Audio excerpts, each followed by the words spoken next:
Namaku Rina. Sudah hampir 3 tahun aku tak pernah pulang ke kampung. Sejak kuliah di kota dan mendapatkan pekerjaan bergaji tinggi, aku merasa hidupku tak lagi pantas disandarkan pada kenangan masa kecil yang penuh kesederhanaan dan kemiskinan. Aku tidak pernah melihat ke belakang. Bahkan, jika bukan karena lebaran tahun ini, mungkin aku tidak akan pernah kembali. Aku duduk di dalam mobil mewah milikku, menatap jalanan berlumpur yang mengarah ke desa tempat aku dibesarkan. Hatiku sesak, bukan karena rindu, tapi karena jijik dan kesal. Kenapa harus aku yang disuruh pulang? Kenapa bukan adik-adikku saja yang tinggal di kampung? Sesampainya di depan rumah, ibu sudah berdiri di ambang pintu. Wajahnya tidak berubah, tetap keriput dan lelah. Tapi tidak ada senyum, tidak ada pelukan, tidak ada kalimat "selamat datang, nak", seperti yang sering kudengar dari teman-temanku saat mereka menceritakan mudik mereka. Ibu hanya menatapku kosong, lalu membalikkan badan dan masuk ke dalam rumah. Aku menarik koperku sendiri, berjalan masuk ke rumah yang sudah mulai rapuh dan tua. Bau kayu lapuk menyambutku. Tak ada kipas angin, apalagi AC. Hanya suara jangkrik dan angin malam yang menusuk tulang. Rina, sapa adikku, Lina, yang sudah duduk di bangku kuliah semester akhir. Ia mencoba tersenyum, tapi canggung. Kami bukan saudara yang dekat. Sejak aku mulai sukses di kota, aku hanya mengirim uang tanpa kabar. Aku mengangguk malas. Iya, aku capek. Mana kamarku? Kamar kamu dipakai Nisa sekarang, jadi tidur di ruang tengah aja ya. Aku terdiam. Nisa adalah adik bungsuku. Jadi kamar yang dulu penuh poster dan boneka itu sekarang milik adikku. Aku, yang sukses dan membawa mobil mewah, malah tidur di lantai ruang tengah. Malam itu kami makan bersama. Ibu memasak sayur lodeh dan ikan asin. Makanan favoritku dulu, tapi sekarang rasanya hambar. Tidak ada pembicaraan selama makan, hanya suara sendok dan piring. Aku memainkan HP-ku, melihat Instagram, melihat teman-temanku mudik ke villa, resort, dan hotel. Aku iri. Kenapa aku harus berada di sini? Setelah makan malam, aku duduk sendirian di teras. Ibu datang dengan membawa teh hangat. Kamu belum berubah ya, ucapnya datar. Aku menoleh, malas menanggapi. Apa maksud ibu? Ibu hanya ingin anak ibu pulang, bukan tamu yang merasa lebih tinggi dari keluarganya sendiri. Aku mengerutkan kening. Aku sibuk, Bu. Aku kerja, aku kirim uang tiap bulan. Bukannya itu cukup? Ibu menghela napas. Uang bisa beli nasi, tapi tidak bisa beli akhlak. Aku mendengus. Jadi, sekarang aku anak durhaka? Ibu menatapku tajam. Bukan. Kamu hanya tersesat. Tapi, insya Allah, ada jalan untuk kembali. Aku berdiri, kesal. Aku pulang hanya seminggu. Aku nggak mau drama. Aku capek.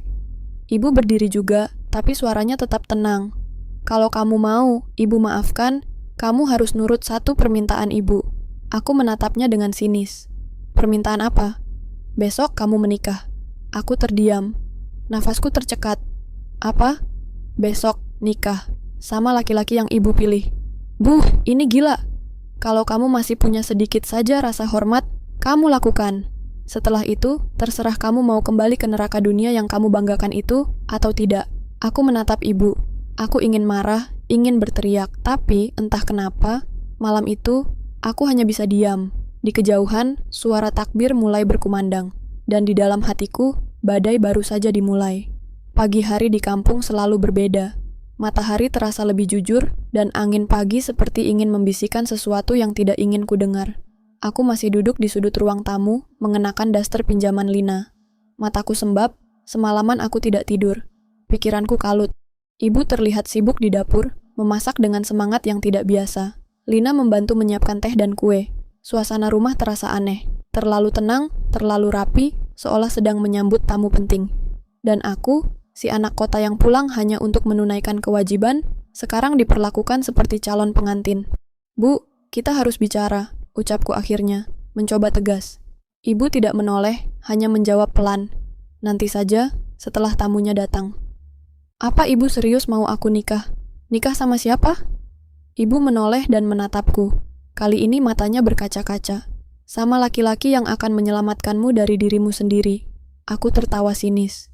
Ini apa? Sinetron? Tapi tawaku terhenti saat pintu depan diketuk. Suara itu pelan, tidak tergesa, seolah tahu kalau kehadirannya akan mengubah hidup seseorang.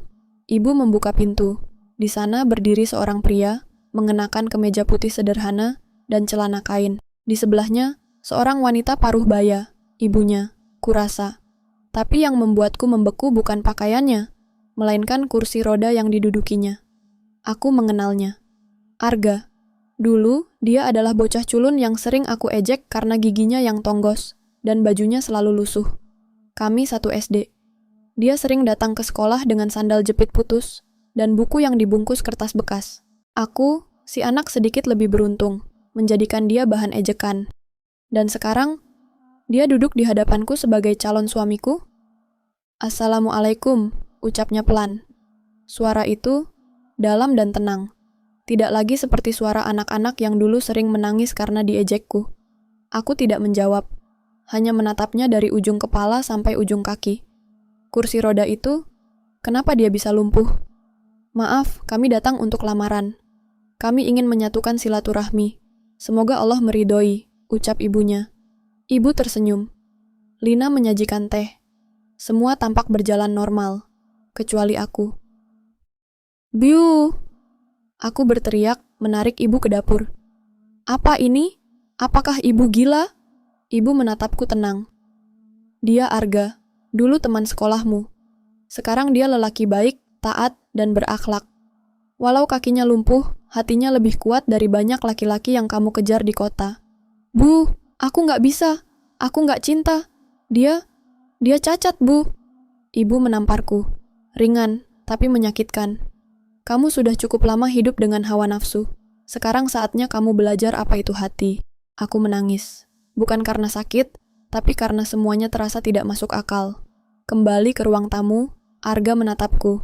Matanya tidak merendah, tidak juga marah, hanya dalam. Seperti bisa membaca isi hatiku. "Aku tahu kamu tidak mau," katanya pelan.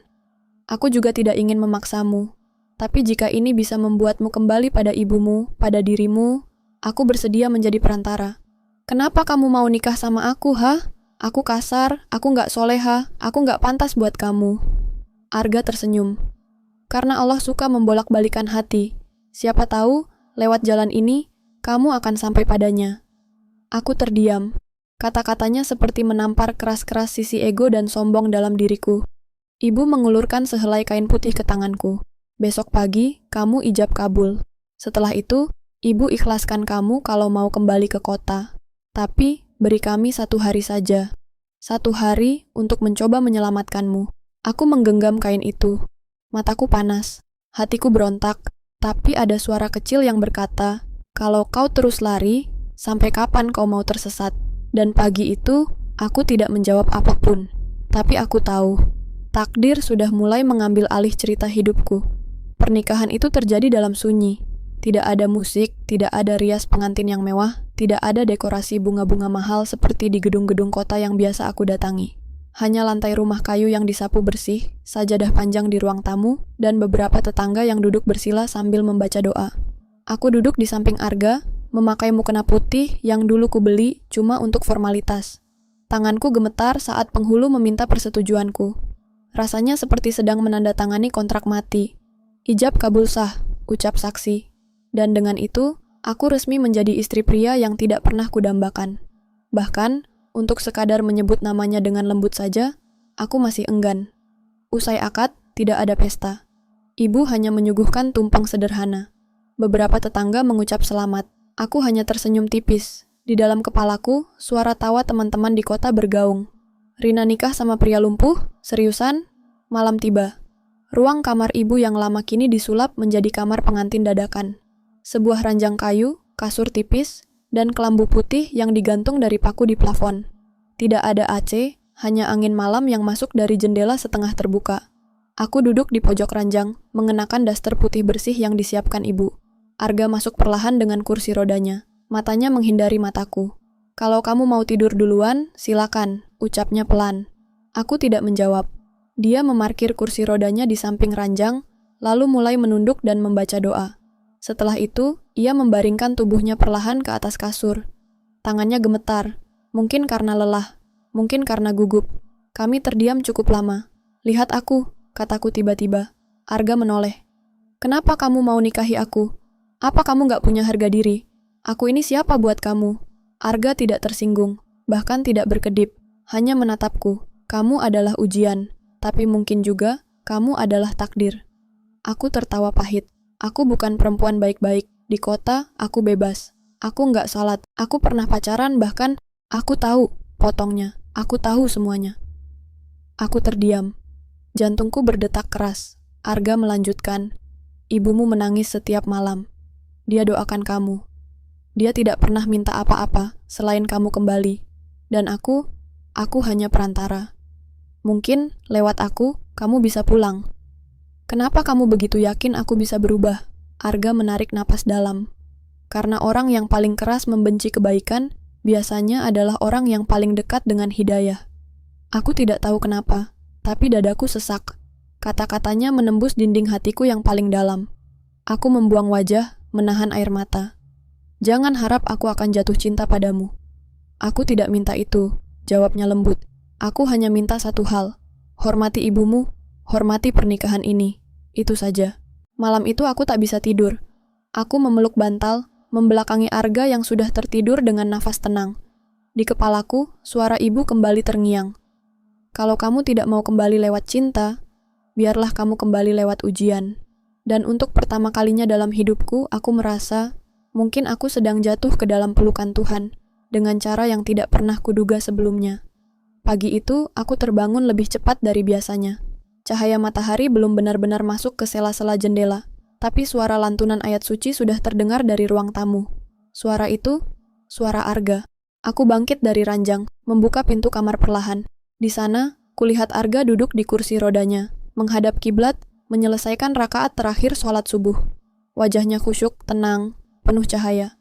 Sementara aku, istri sahnya, bahkan belum menyentuh air wudhu selama berbulan-bulan. Dia selesai berdoa. Saat menoleh dan melihatku berdiri di ambang pintu, ia hanya tersenyum dan berkata, "Selamat pagi." Aku tak menjawab, malu, gugup. Tapi yang paling kuat, perasaan asing yang belum pernah kualami selama ini, rasa hormat. Hari-hari setelah pernikahan itu berjalan tanpa drama, tapi penuh keheningan. Arga tidak pernah memaksaku untuk menjadi istri yang ideal. Ia bahkan selalu minta izin sebelum bicara panjang denganku. Tapi justru sikap diamnya itulah yang membuat pikiranku semakin gaduh. Suatu siang, aku melihatnya membaca buku filsafat Islam di beranda. Matanya tajam mengikuti baris demi baris. Aku mendekat pelan. "Baca apa?" tanyaku kaku. "Al-Ghazali," jawabnya singkat. "Berat amat bukunya." Ia tersenyum. Pikiran yang lapar butuh makanan yang dalam. Aku mengangguk, pura-pura paham. Sejak hari itu, aku mulai duduk lebih sering di dekatnya. Bukan karena ingin, tapi karena entah ada rasa tenang setiap kali melihat caranya berbicara, mendengar suaranya menjelaskan makna ayat, dan menyaksikan caranya menghargai hidup, meski tubuhnya tak sempurna. Suatu malam, hujan deras mengguyur desa. Listrik padam. Kami duduk di ruang tengah, hanya diterangi lampu minyak. Di luar, petir menyambar-nyambar. Aku ketakutan. "Kalau kamu takut, baca ayat kursi," ucap Arga dari kursinya. Aku diam. Tak bisa. Ia menoleh. "Kamu lupa?" Aku mengangguk, malu. "Tak apa," katanya. "Mau aku ajarkan?"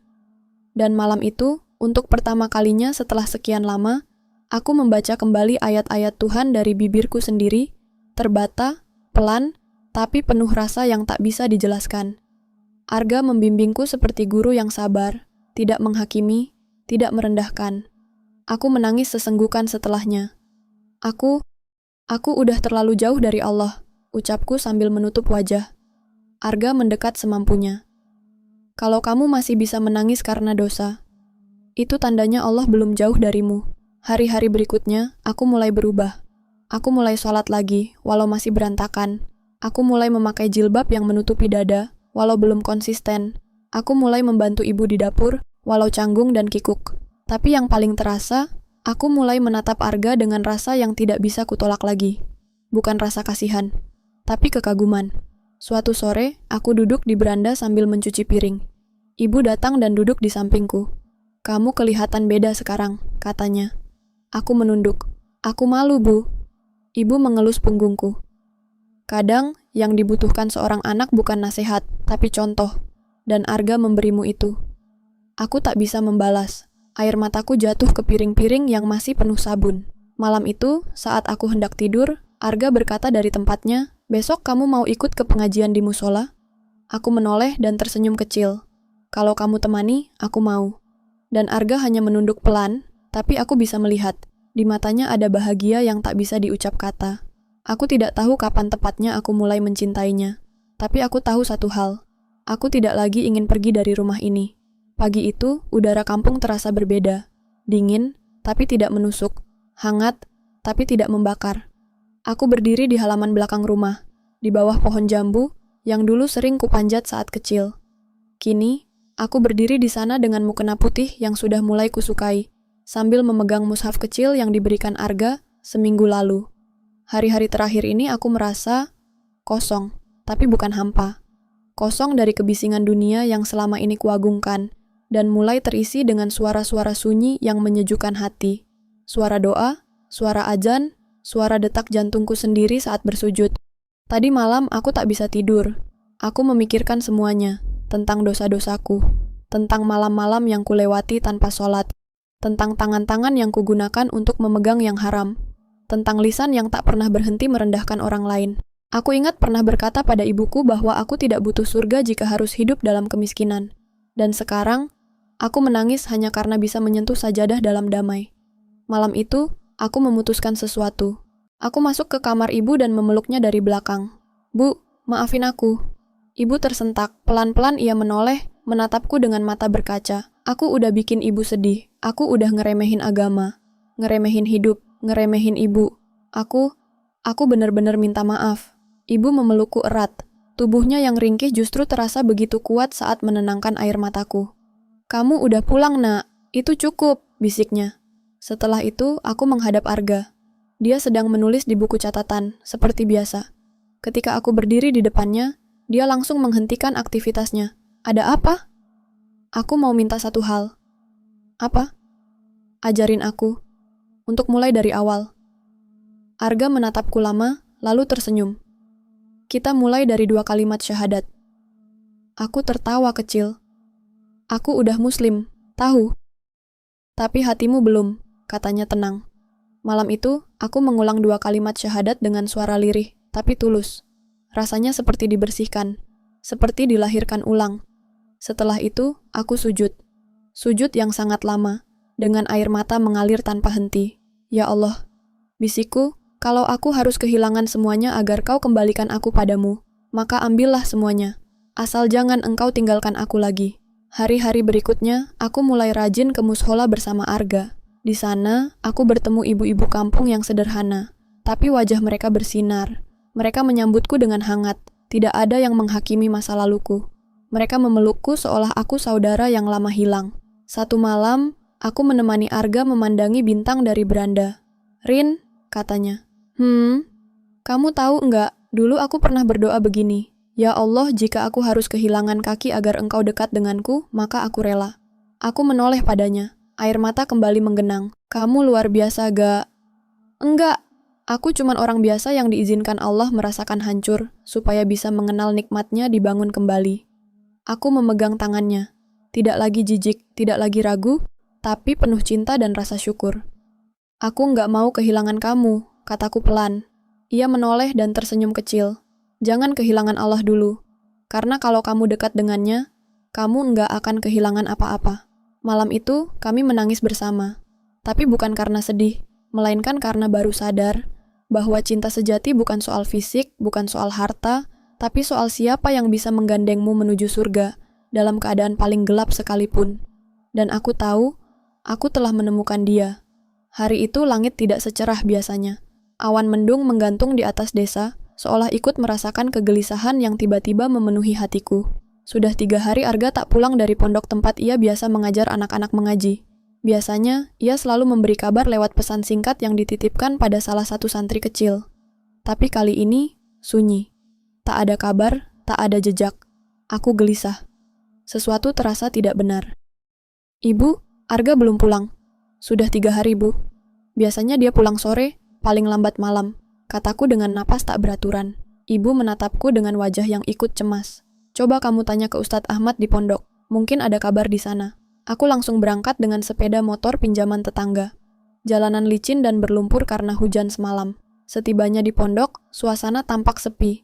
Anak-anak mengaji masih berkumpul, tapi Arga tidak ada di antara mereka. Ustadz Arga pamit dari kami 3 hari lalu, kata Ustadz Ahmad. Katanya mau menyendiri sebentar, katanya sudah waktunya. Waktunya apa? Tanyaku panik.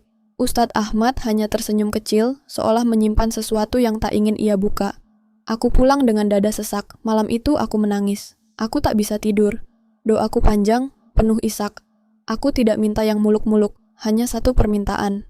Kembalikan suamiku. Keesokan harinya, seseorang datang ke rumah. Seorang pria dengan pakaian rapi dan mobil hitam mengkilap yang terparkir di depan rumah. Ia memperkenalkan diri sebagai pengacara dari sebuah yayasan milik keluarga besar Arga. Maaf Bu Rina, katanya sambil menyerahkan sebuah map tebal. Sesuai wasiat Tuan Arga, ini semua diberikan kepada Anda setelah 1 minggu pernikahan. Aku mengernyit. Wasiat? Maksudnya? Pria itu membuka map dan menunjukkan surat-surat penting. Akta tanah, sertifikat rumah besar di kota, rekening tabungan dengan angka yang membuat mataku membelalak. Bahkan, nama yayasan besar yang ternyata atas nama Arga sendiri. Suami Anda adalah pemilik utama yayasan sosial yang membiayai ratusan anak yatim. Ia juga mewarisi usaha keluarganya setelah ayahnya meninggal 5 tahun lalu. Tapi sejak lumpuh akibat kecelakaan saat mengantar bantuan banjir, ia memutuskan meninggalkan dunia usaha dan hidup sederhana di kampung halaman. Aku terpaku, tanganku gemetar. Dia tidak pernah cerita apapun. Memang sengaja, lanjut pengacara itu. Ia hanya ingin dicintai bukan karena harta. Ia ingin tahu, adakah yang mau tinggal bersamanya karena Allah, bukan karena dunia. Air mataku jatuh. Dada ini sesak dengan rindu, bangga, dan sakit yang bersatu. Kalau begitu, di mana dia sekarang? Pengacara itu diam sejenak, lalu menggeleng pelan. Dia pergi ke pesantren tua di pelosok Jawa, ingin mengabdi penuh di sana, tanpa gangguan siapapun. Aku tidak bisa menahan tangis. Kupeluk map itu seperti sedang memeluk Arga. 1 minggu bersama dia telah mengubah seluruh hidupku. Tapi ternyata, dia sudah menyiapkan segalanya, termasuk kepergiannya. Hari-hari berlalu. Aku tidak mencari Arga. Karena dalam doaku setiap malam, aku tahu dia mendengar. Aku mulai ikut mengajar di mushola, membimbing anak-anak mengaji, membantu ibu-ibu kampung belajar membaca Al-Quran. Semua yang dulu aku remehkan, kini menjadi detak kehidupanku, dan di setiap sujud terakhirku, aku berdoa satu hal. Ya Allah, jagalah suamiku, tempatkan dia dimanapun Engkau suka, tapi izinkan aku mencintainya, karenamu, bukan karena miliknya. Suatu sore, saat aku sedang duduk di beranda rumah, seorang anak kecil datang padaku. Ia memberikan sebuah kotak kayu kecil. Ini dari Ustadz Arga, katanya. Tanganku gemetar saat membuka kotak itu. Di dalamnya hanya ada satu benda, cincin kawin kami yang dulu ia pakai, dan secarik kertas kecil bertuliskan, "Terima kasih karena kau mau berubah. Aku tidak pergi. Aku hanya ingin kamu mencintai Allah lebih dulu, sebelum mencintaiku kembali. Kalau Allah izinkan, kita pasti bertemu lagi, di dunia atau di surga. Arga."